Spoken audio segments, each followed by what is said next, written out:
Welcome to Battle Tested with Tanya Acker.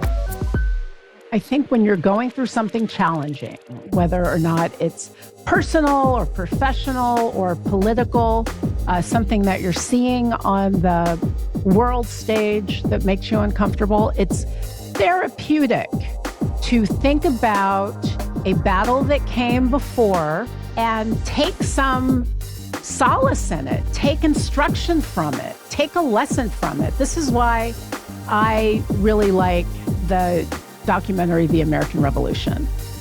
It is directed by Ken Burns, David Schmidt, and Sarah Botstein. David is here with me today, and we really talk about what are the lessons that I think we can learn from what was a very divided time in America.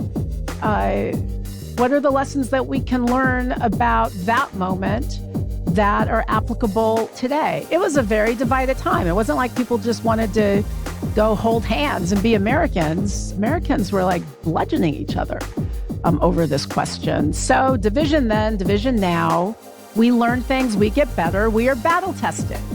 And here I am with David Schmidt. Thanks for being here.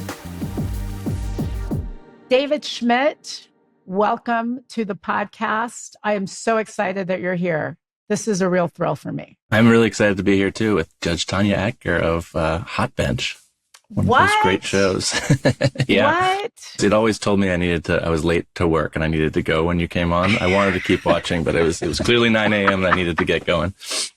Well, I'm glad that you were sucked in to the show, because I got to tell you, I am like way sucked in by your latest project, Thank you. The American Revolution. I am a Ken Burns super fan. Did you see by chance, there's a really funny clip with the comedian Hasan Minhaj and Malcolm Gladwell? I have not seen it. It's hilarious. Malcolm Gladwell, known comic. It's yeah, Malcolm Gladwell, that funny guy. But it's really a funny clip because Hasan Minhaj is interviewing him, and they're talking about why men over 40 love Ken Burns documentaries. And so Hasan Minhaj says it's like dadstalgia. And then Malcolm Gladwell came up with another term, which was testosterone. So it's sort of like guys who are no longer going to be in the trenches, but then now they can like relive it. And I was like, I feel so excluded because I am a history junkie. There's no Ken Burns film that I have seen, that I haven't seen more than once. I happen to know that you have been a history junkie since you were a little bitty kid. Oh, yeah. You know what I have for you? I have a little surprise. Uh-oh. So if you are only listening, you're going to miss the surprise, but I'm going to put it up somewhere so everybody can see it. Look at little David in his colonial hat. Yeah, that's me. Look at the little boy. So how old were you in this picture? Those are my sisters behind me. We were guessing that was probably like 1997, so I would have been 10. And so you were always fascinated. You were fascinated by these early American stories. How did that start? I've got these four older siblings and my parents who love American history, and they really imposed it on me. I grew up in Virginia. The picture is taken in Colonial Williamsburg, where I worked as a little kid. But Jamestown and Yorktown are right there. Lots of Civil War battlefields not far away. And quite honestly, when I was too young, I watched the Civil War with my brother, Ken Burns, the Civil War. So, I wasn't a dad then either. So we were all left out. I think that it's an easy thing to say that this is like dad history, like the big, World War II coffee table books, not coffee table books, but like doorstops or dad books.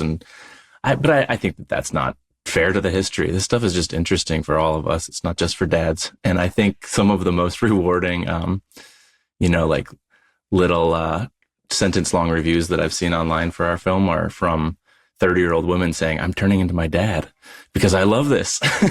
So I loved this stuff when I was a little kid and I stuck with it. And absolutely, that's why I'm doing what I'm doing now. But I love the story of American history. I love the opportunity to tell it in creative ways, which we get to do. When you were young, what is the first story about America that you remember being told that wasn't true? Or maybe that you subsequently learned wasn't true or not as true as you thought it was? That's a great question. I am very bad at remembering what I used to not know. So Give me a second to try to think of it.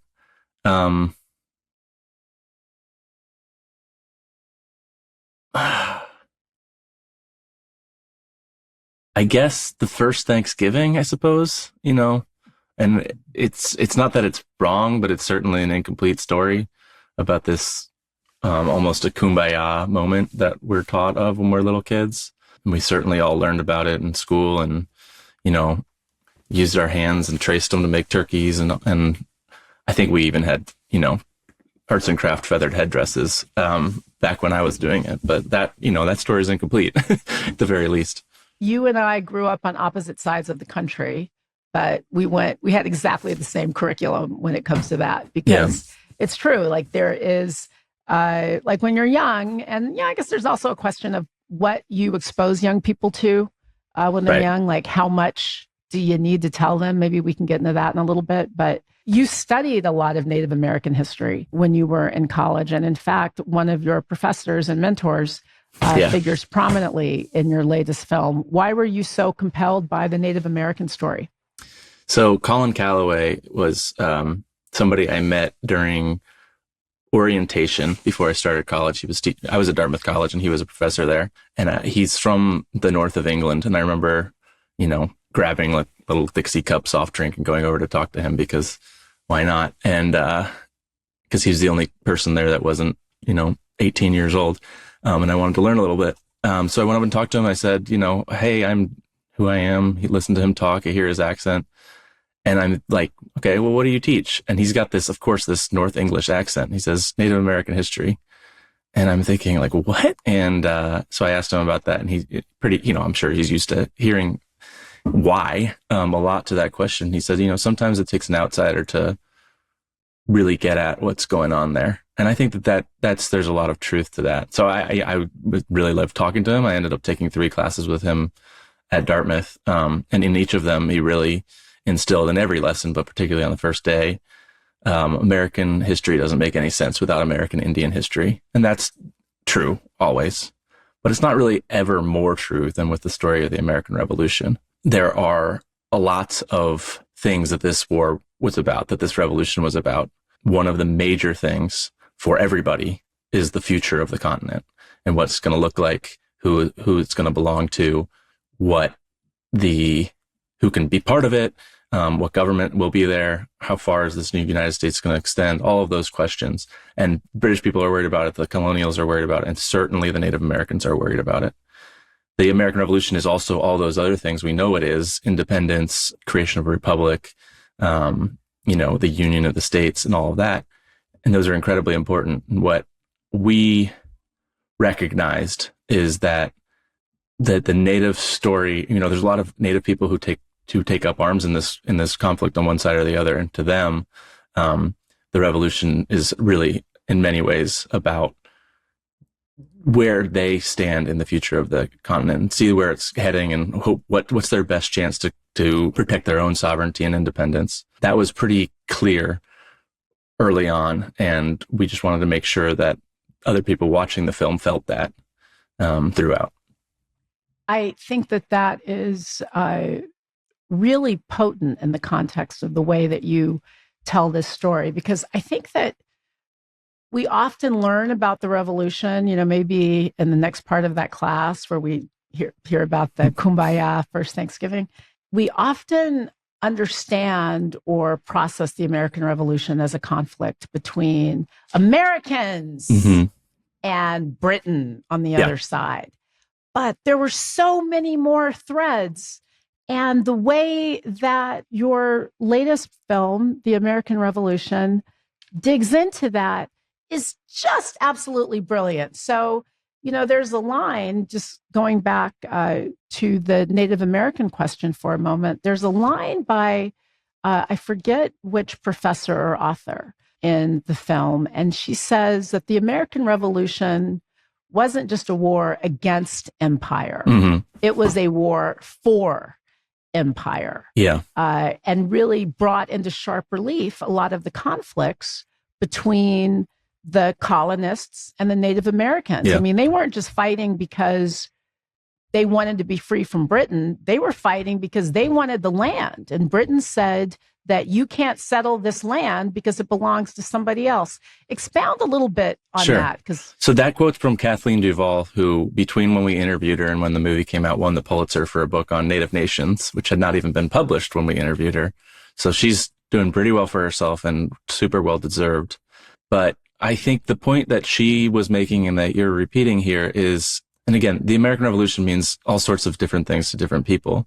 But there's this proclamation line in 1763, which is just at the end of the French and Indian War, when Britain was, British America was at its highest point, and the cooperation between the colonies and the empire, was at its highest and had achieved something remarkable in winning that war and taking the French claims to North America there. But in 1763, at the same point, the Royal Proclamation Line sets a boundary of the ridge of the Appalachian Mountains. If any of the water on this side of the hill is going to go towards the Mississippi Valley into the Gulf of Mexico, that is not for settlement. Now, that is something that is incredibly hard for somebody like George Washington to hear, who fought a lot of the war across that boundary with the idea that he would be able to speculate in Western lands, make a lot of money off of buying and selling claims that he had in what's now West Virginia and approaching the Ohio River Valley. He's not alone. Patrick Henry, Thomas Jefferson, Benjamin Franklin are also speculating in that land.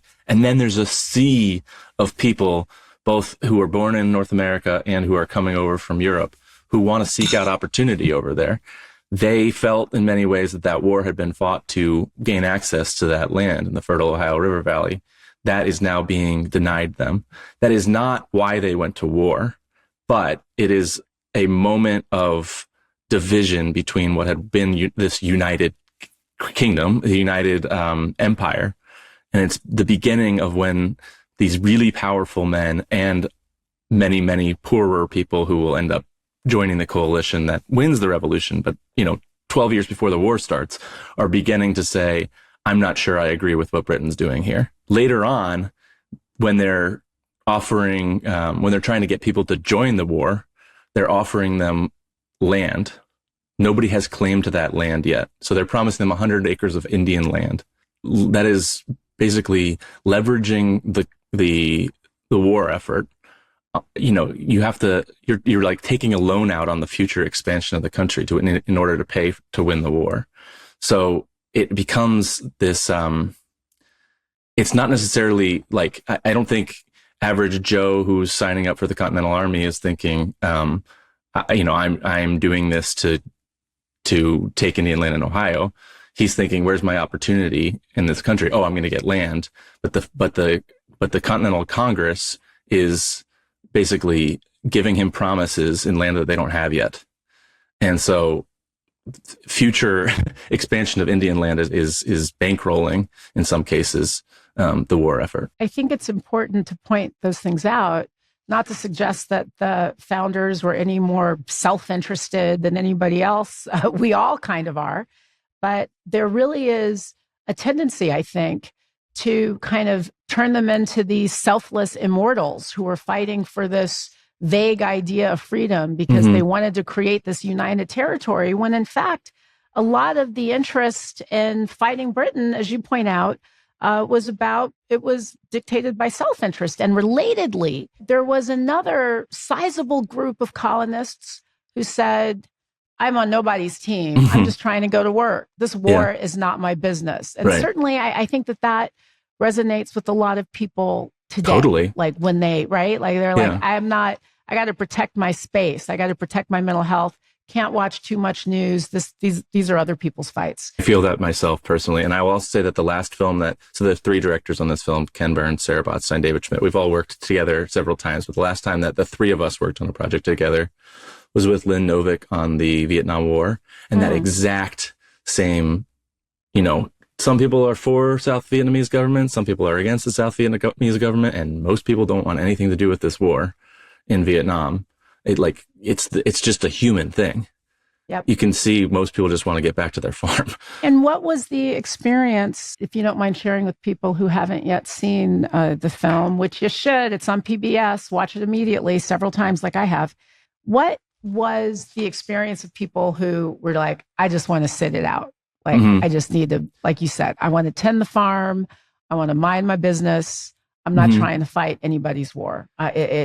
We touch on some of those characters, but in most cases, those characters whose stories we touch on, the war catches up to them anyway. But there are, there's plenty of people who don't see action in the war. They're definitely affected by it, by rationing or by whatever, blockades, people that they know who are gone off to war, whatever. But like, for instance, George Washington had family members. He had brothers. I don't think his brothers served. I don't know what the calculus was there. Maybe it's so if the British win, somebody can inherit Mount Vernon. I don't know how all that works, but there are people who sit it out.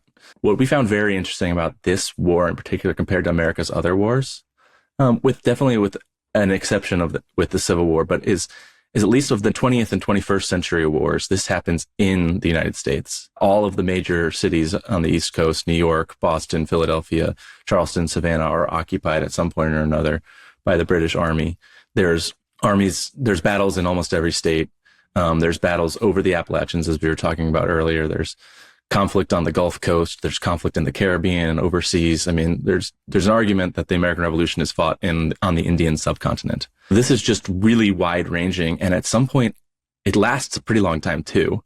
At some point, it's kind of impossible to avoid for communities anyway. Individuals can avoid it, and they do a good job saying, keep my head down. For somebody like Sarah Fisher, who we deal with in episode 4, she's a Quaker. Quakers are supposed to be pacifist, but she has loyalist leanings. She wants things to stay the way they have been. She's relatively well off, and things have worked pretty well under the British Empire.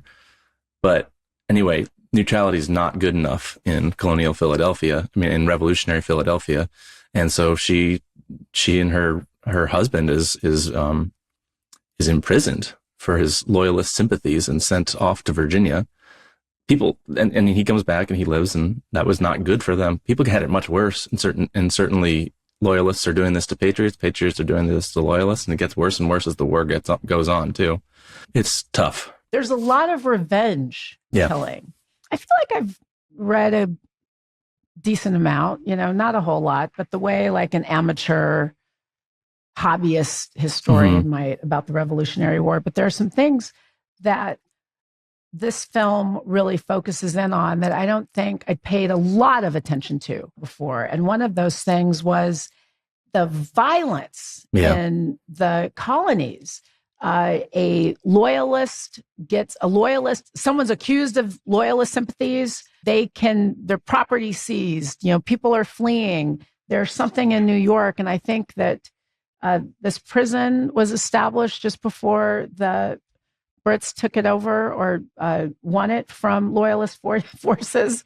The catacomb of loyalty, this like underground dungeon where rebels would put loyalists and loyalist sympathizers. Yeah. This was not hey, we're just debating ideas in the beer hall. This was, you're on the other side. I'm coming for you, your family, your property, and I may stick you hundreds of feet underground if I don't like the answer. Yeah. It's a reminder that we do not want this. We do not want civil war. War is really bad. And when you're fighting your family members, when you're fighting your community members, it can get really nasty. Yeah, there are people kept in a disused coal mine in Connecticut underground. I mean, you can go there. It's a museum now. They protect it because I think there's like an endangered species of bat down there or something, but you can still go. And we also like, you, having read as much as you have, will be familiar with the idea, of course, of tarring and feathering. Mm-hmm. And that sounds almost, this is a moment in the film I'm sounds like parroting. A joke. Like when you hear about it, it sounds like a funny thing. Oh, they dress them up like chickens, but not. That is not exactly. It's so painful. Your skin is burning. You're covered. And it's got to take a lot of time to get those feathers off of you. But think how humiliating it is too. We pride ourselves on individual freedom in this country, and that's a lot of what people were fighting this war for. And yet, in order to get it off the ground, some people are being abducted from their homes and dragged through the streets, pitch poured on them, and then covered in chicken feathers. And in most cases, that is not going to encourage them to come along on your side. And there's plenty of characters. There's a famous one in Georgia who was tarred and feathered, hit over the head, and had a nasty head wound, and ended up becoming one of the most notorious loyalist guerrilla fighters in the South. And he's not going to treat any patriots who come under his control very well either. So violence just begets violence. We know this. And I actually think that this is something that has kind of come to me more recently. I haven't spent a ton of time thinking about it, but I think that there's something to sort of the constitutions that are being built at the time of the war and the federal constitution afterwards, where they're really trying to find a way that they can, having lived through these 8 awful years of war and a lot of years of uncertainty, to avoid coming to blows again. Now, they didn't completely succeed, of course, because the Civil War is going to come. But I think that there's something to admire in, hey, let's create a system where we can disagree without pouring tar on each other and dragging each other through the streets. I'm glad you raised that point, because what makes all of this so interesting is not simply that it's, hey, look what bad guys the founders are. That's not the point. It's just that they were kind of just like us. They're kind of like a lot of folks who are running around today. I mean, we hear people talking about revenge all of the time. We hear like our president. I don't think I'm saying anything particularly controversial. You run afoul of him, you might get investigated. I mean, that's something that has happened, but that's not a new tendency. I mean, did you feel compelled to tell these stories as sort of a cautionary tale? Like, look, they knew how crazy we could get with each other. They knew how crazy they got with each other. So let's create a system where we can kind of keep the crazy in check. That's how I see it. Right. I mean, you asked the question whether we feel compelled to tell it as a cautionary tale. I wouldn't say it comes from that. We're not trying to achieve that while it comes. But that might be what it is. But it's really, we're just looking for the story. So we find the story where it is, and we're very blessed to have years and years to work on this, and to have 12 hours to put on TV, and to know that we're gonna do it. I know, having come into this, coming into Florentine Films, working for Ken well after he was well established, that it's gonna be good. And I know that people are gonna watch it. We're so blessed that we have all of that. But it is finding the story and showing our process of discovery as it goes. I will say that mostly, I feel like the revolutionary generation is a lot like us. And I think you've said that too. Like, these are just people. People are people. What I think that they are, and I would not say that they're an exceptional generation. Perhaps they were living through exceptional times. What I do think personally, where they seem to be different from us, is that they were, I believe, better at thinking generationally and thinking about the before and the after, where we seem to be so caught in the present. They're always talking about antiquity. They're talking about, the Stuart monarchs and stuff from 150 years before the revolution. And they're talking about posterity, and they're talking about the unborn millions, meaning they're talking about us. And we seem to be so fixated on right now. And I don't think that I don't believe that that's partisan. I think everybody seems to be so focused on right now that we are, I believe, missing an opportunity to be better citizens and to create a more perfect union, which is something that they are clearly talking about. I also think that their words are important, even if they don't live up to them. Very important. And so you asked earlier, what stories should we tell children? If our teachers knew more about the true story of the first Thanksgiving and they didn't tell it to us when we were 7 and 8, was that right or wrong? I don't know the answer. Because I think there is value in everybody can come together and celebrate, even if it's not exactly how it happened. Like, that can be a model for us. It's just, I don't think it should be necessarily presented as history. So I don't know. I think that's a lot great coming to my head in a moment. All superb thoughts, because that's really because candidly, I mean, and I say this as a African-American woman. Like, when I was young, and my parents, news junkies, into history, told me stuff. But it wasn't like, when I was 5, when I was 9, they weren't, here, let's look at these photos of enslaved people who've been beaten and raped. Right. I mean, there's an age appropriateness that is, I think, I don't want to give short shrift, but I think that if you know something about engaging with young people, you tailor it. Doesn't mean you have to lie to them. You just tailor it. And like you said, there's a great story about people coming together. And look at the fact that slavery in America is a fact, but it doesn't have to be matter of fact. Does that make sense? Like, you don't want a 5-year-old thinking that that's the way the world is. You want the 5-year-old to think that there can be something better out there. That they have every opportunity available to them. You want young people to think that the world is their oyster, because there will come a time when they learn that it's not. And then that's another lesson that has to happen. But, so for instance, this is a total digression, but I was just having a conversation with my dad about the first time I learned about the Ku Klux Klan. And we were watching TV, and I was young. I wasn't even middle school, but I remember it distinctly because people seemed afraid of them. And I was like, why are people afraid? They seem like just, they're wearing costumes. And my father was like, no, they're really bad people. They are people who don't like other people. They don't like Black people. They don't like Jewish people, so they're explaining. And then, as is the case with young kids, we lived in a very mixed neighborhood where there actually had been decades before we moved in across burning, but decades. Where is this? So in Lakeview Terrace, the northern San Fernando Valley. So in the vicinity, like when I was growing up, it was very, very integrated. But there was a story, maybe it was apocryphal, but a while before, as the neighborhood was first integrating, there was Klan burning. So of course, young Tanya has just learned about the Ku Klux Klan. And I'm telling all my friends. And then people like all the little kids are like, oh yeah, I saw them down the street. So I was petrified. Like I'd get off the school bus. I tell my big brothers, you have to pick me up from school because of the Ku Klux Klan. There was no Klan. I mean, at that time in history, there was no Klan that was terrorizing me. But I was more afraid of the Klan than I was the normal monsters that kids might endure. So yeah, I do think you have to be cautionary. You have to be cautious. What you said about the way that you and your partners approach this film really resonates, because I think I asked you the question about whether or not you felt compelled to tell it in this way. And you're like, no, we just told the story.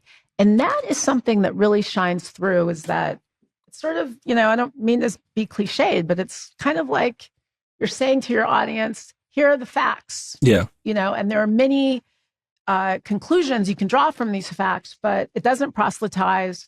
And, it's not editorial. It really is just a good deep dive into some parts of the history that I think we don't talk a lot about. Like people ask me what sorry, I didn't mean to. No, please. People ask me what the thesis is. I'm like, there isn't one. If you find it yourself, and that's kind of the goal. I mean, we all hope that we can go through it and do it as objectively as possible. There's another one of your commentators in the documentary, Christopher Brown, professor at Columbia, who talks about George Washington. And I remember, I think he says he's not a fan of great man theories of history, but George Washington really was the right man for that job at that time. Not an infallible military a very fallible military tactician. Quite fallible.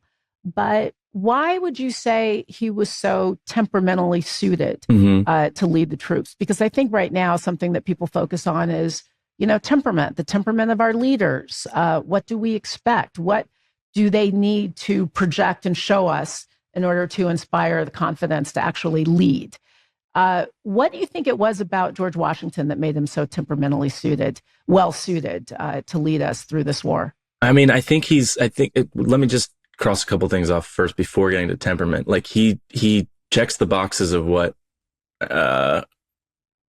just by looking, the superficial boxes. He's rich. He's from Virginia. He's tall. He's got military experience. Those all make him the easy choice to put in charge in the beginning.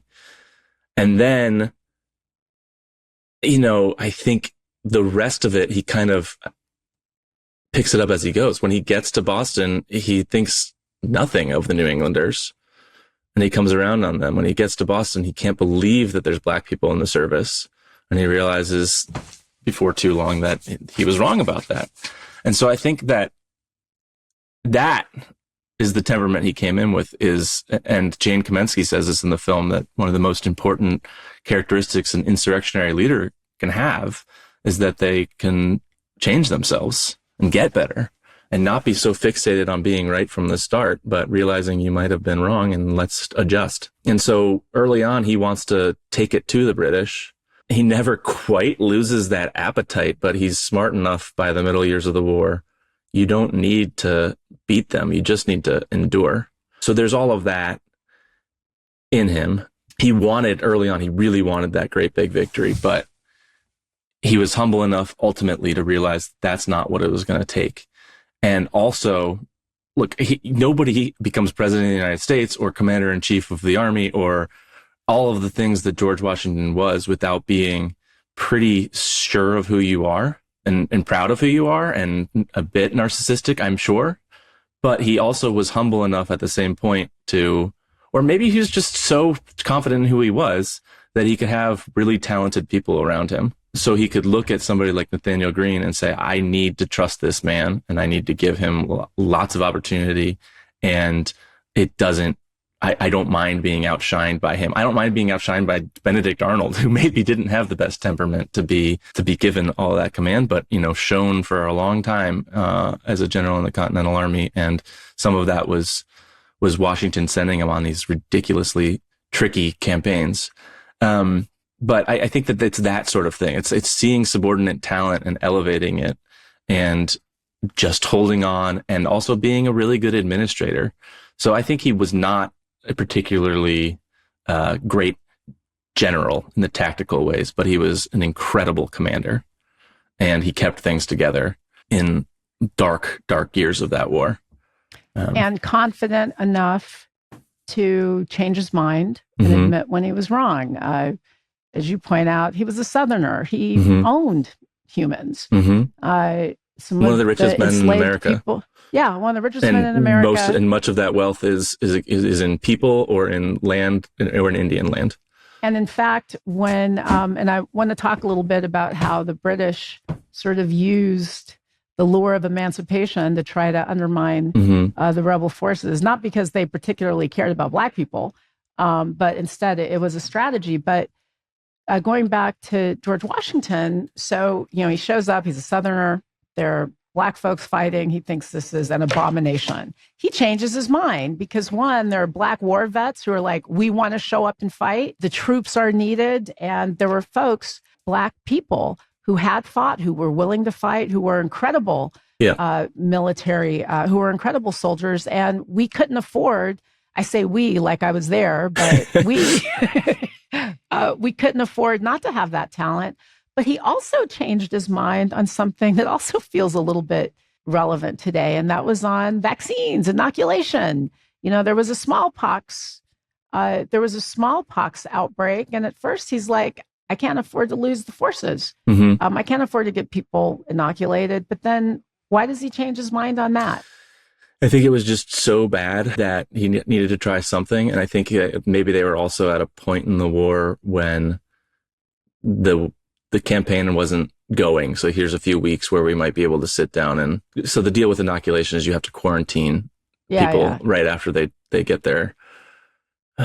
When they're administered, it's not really a shot when they're administered a bit of live virus, because you need to make sure that they don't spread it to the rest of the troops.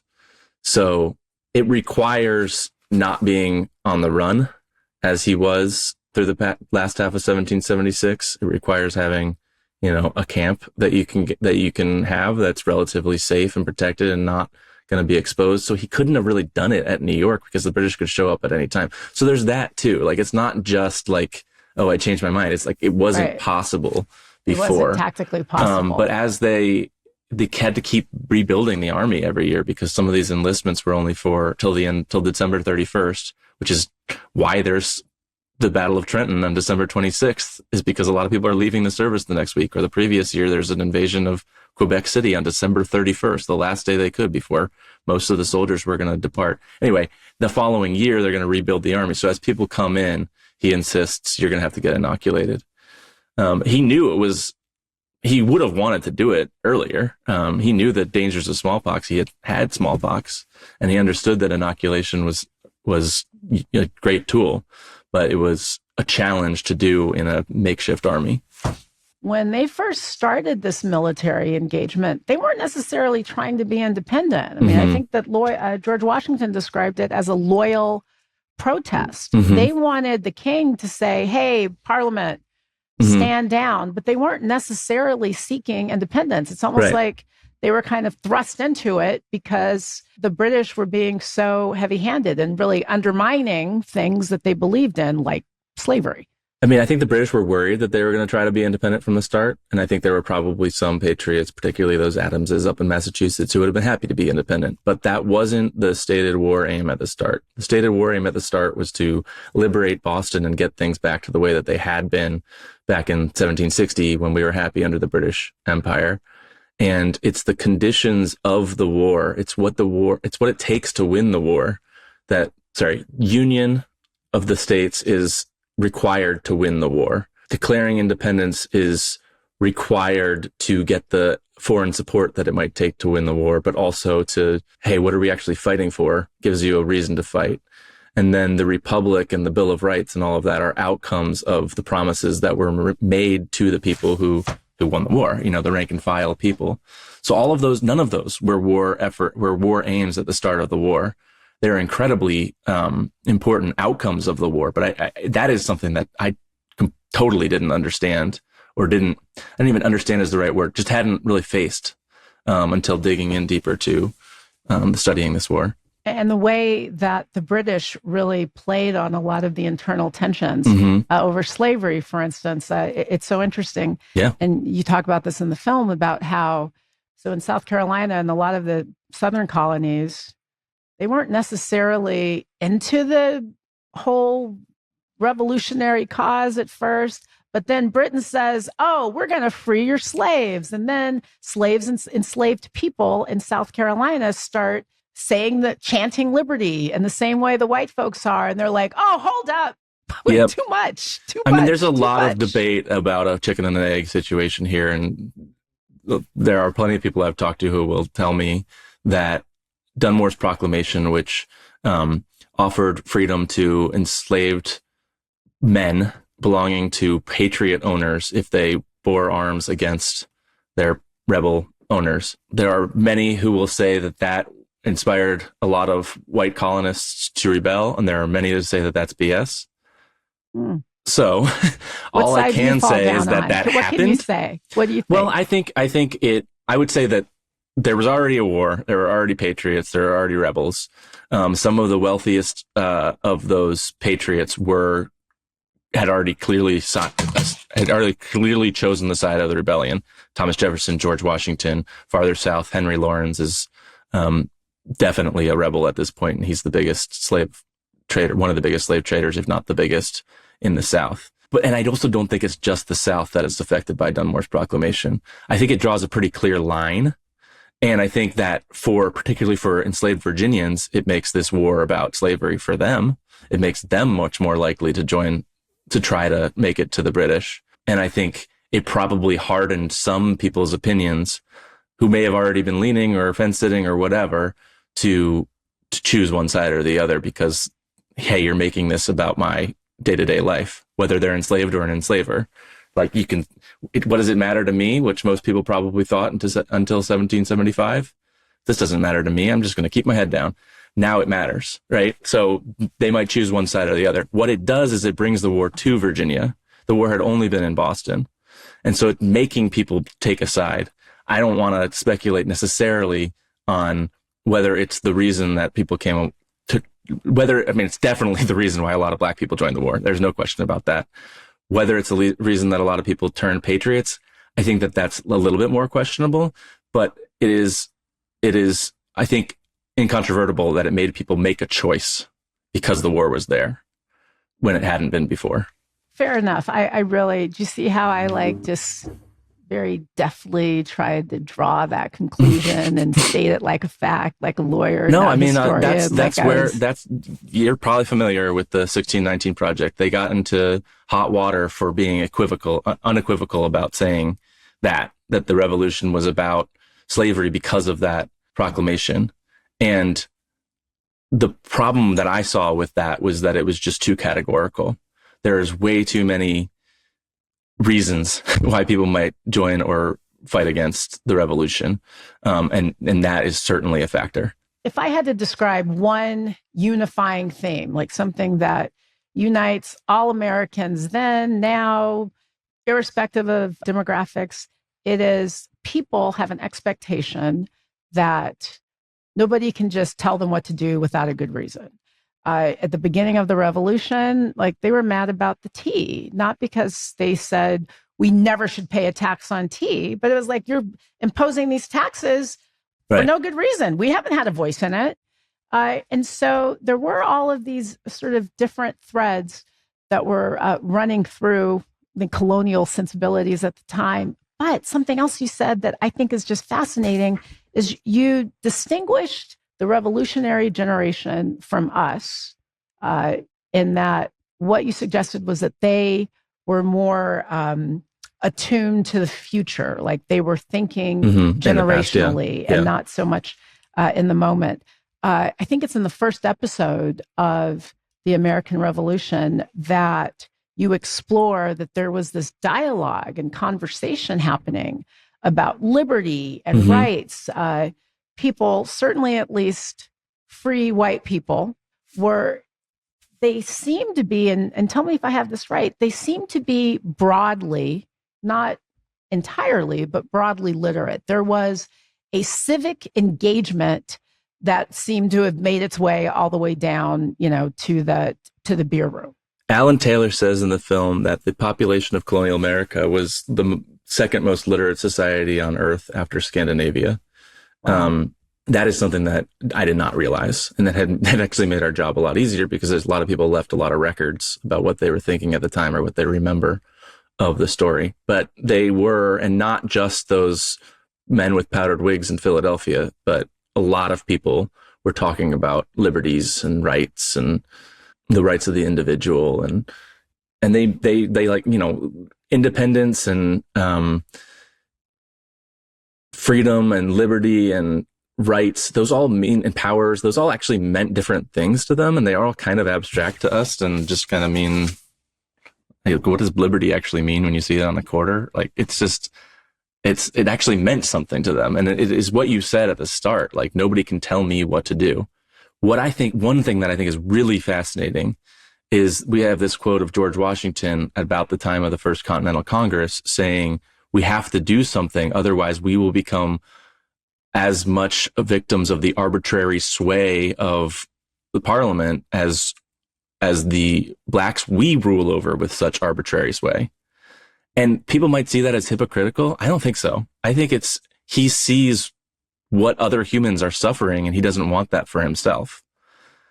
I think there's an 18th century word, we use the word too, but it means something different back then. Jealousy. What it meant to them is keep what you've got, not being envious of what somebody else retain. has. I'm jealous of my So they were jealous health. of what they had and didn't want to lose it. Yes. What is fascinating is that jealousy that they go about to try to defend means that they're going to write these things like all men are created equal, or in the case of the Massachusetts Constitution, which John Adams wrote, all persons, I believe, are born free and equal. That's going to change things. Once you make that your founding ethos, and they're aware of the hypocrisy of this too. Totally aware. But they're also completely dependent on a system that they've inherited and they don't quite understand an alternative. So George Washington, just a small, tiny example. When he goes to Cambridge at the beginning of the war, Cambridge, Massachusetts, just outside of Boston, and doesn't think black people should be in the service, it's because he's a total minority on his plantation of hundreds of people that work for him, meant most of them without pay. If any of them got armed, he'd be in trouble. That's a completely reasonable fear, even if the system is entirely unreasonable and evil. There's a fear you understand like that, but then he sees this alternative, right? And I think that the meshing of all sorts of different societies, and that's what they were, the 13 different societies, probably more than that, of the 13 original colonies, having them all have to work together to solve this problem of this war. It's not a coincidence that the people who end up being the nationalists and the federalists are the people who served in the service and saw all of the country and met with people of, Rhode Islanders who didn't like Pennsylvanians at the start, but by the end of the war, they had won it together. Our minds are small and we can't know what the future is going to bring.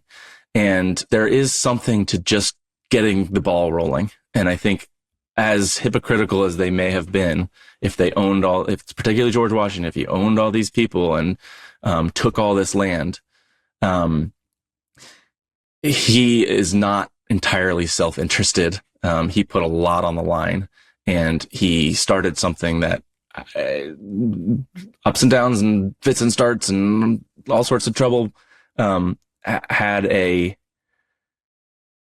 goal of increasing happiness for humanity. You said that even if they didn't necessarily walk the walk, which they didn't, their words mattered. So these slaveholders, there's another story in your film that I thought you mentioned Henry Lawrence, rebel leader, major slaveholder. His son says, "Hey, Dad, instead of giving me money when you die or let me have some of our enslaved people, I'm going to free them and I'm going to put them to service in the Union cause. I will be accomplishing I get 2 bites at liberty for just this one thing." And Dad's like, no, because if we free them, then being enslaved is going to be more, I think, irksome for those who remain. So fully, I think they were fully aware of the by the way. Slavery is going to be irksome for the people who've been enslaved. Right. It's going to be, they'll still be bothered if they're being owned by other people. There was that. And I think that for those of us who are interested in these stories, you process that. I process what that means as a Black person, but I also process, I shouldn't say I also process that the words that they used gave forth, made it possible for us to continue to make the country better, which we did, which we, I think are still, I don't think we are still we will always be, do. As long as there's the United States, always. As long as there's humanity, we'll be fighting the good fight. As long as there is, that fight will be happening. We were talking a little bit, and then I promise I'm not going to keep you here all day. I could. I wouldn't mind. This is fun. Yeah, I'm so glad you said so. Okay, no, I'm joking. It's not going to be all day. But we were talking about the literacy of the population. And then we were also talking a little bit earlier about how there were a lot of revenge killings. There were revenge actions. A British general would go really hard on rebel troops. And so in the next go around, rebel troops would, be particularly punitive. And it was even worse, like among neighbors in South Carolina against each other, Americans on Americans. People who knew each other, they knew each other. Yeah. How much of that, if you can say, or if your research kind of gave you any insight into this, how much of that was motivated by misinformation the way it is now? Now, we know information couldn't travel as quickly as it does now, so a lie couldn't spread as fast. That was one of the things that founders thought would keep us in check. But was it, was there like a big rumor mill running around? There's definitely a rumor mill running around. I'm sure some people would argue in the time that was misinformation too, right? They took a lot at the end of 1776, and we have one of these affidavits in the film, but they took several affidavits from women in New Jersey that had been raped by occupying British or Hessian soldiers. And there is actually quite a bit in newspapers at that time about that. And I think what I read from that is how eager patriot propagandists were to get that story out to make a villain of that. That said, like, of course you want to hear that, right? Because that's what we talk about so much these days. Tell your story, believe her, all of that. But I don't think you're reading about, there are domestic issues going on in 18th century colonial America that aren't getting published, that are probably pretty similar, right? And certainly in enslaved populations every day. So anyway, that there's that, and I'm guaranteeing that there are reprisals in New Jersey from that information in that year. Like more British and Hessian soldiers died that winter from, on foraging expeditions than died in battle. It was a really dangerous place to be because they were an occupying force and there were an armed civilian populace that did not want them there. So I don't know if it's informed by misinformation necessarily, but certainly misinformation was out there. And Benjamin Franklin, notorious, like world famous journalist, right? One of the great, I'm sure he's in every Hall of Fame that the printmaking industry has. He created a fake newspaper that, when he was in France, that talked about Indian atrocities that just didn't happen. So, and I don't think he really circulated it too widely, but I'm sure he showed his friend. We're nervous about the rise of AI showing us stuff that isn't real with our own eyes now. And that is a completely fair thing to worry about. But they weren't looking at any video back then and could still believe stuff. So to answer your question, I have no idea, but there was misinformation.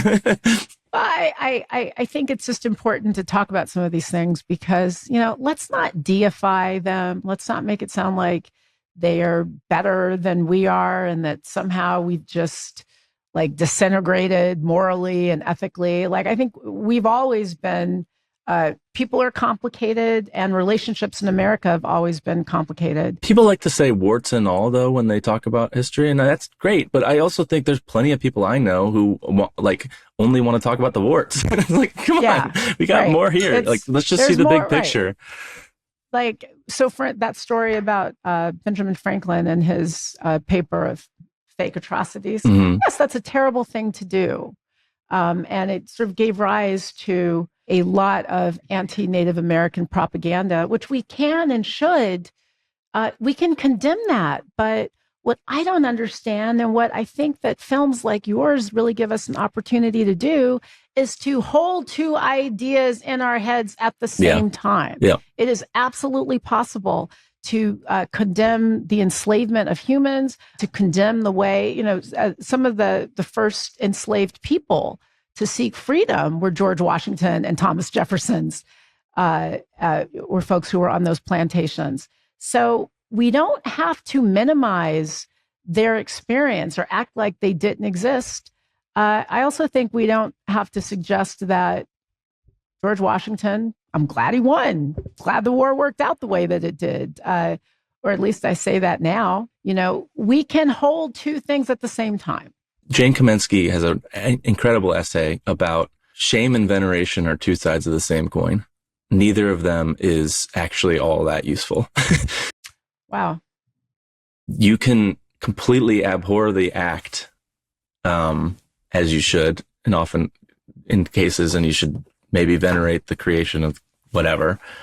But the fact is, what I am more interested in is that you know it. Do you know what I mean? Yep. And you can do whatever you want with that information. But I think all of us recognize that the American Revolution is a really important story. But I think all of us probably also recognize, or until recently, we don't know that story. We just don't know it. And it's something that I think is still incredibly important 250 years later. So here we are now. It's 250 years later. It's our country's birthday. You told the story about a really formative point in American history. How would you tell our story right now? I know that's a really big loaded question. Yeah. How do you frame our story in this moment? Well, I'm not capable of telling you much about the present. I definitely can't tell you anything about the future. I can tell you a little bit about the past, but I guess what I have learned is we're able to tell the story of the past because people wrote down what they were thinking at that time, what they saw, what they experienced, what they did, what they hoped, what they remembered.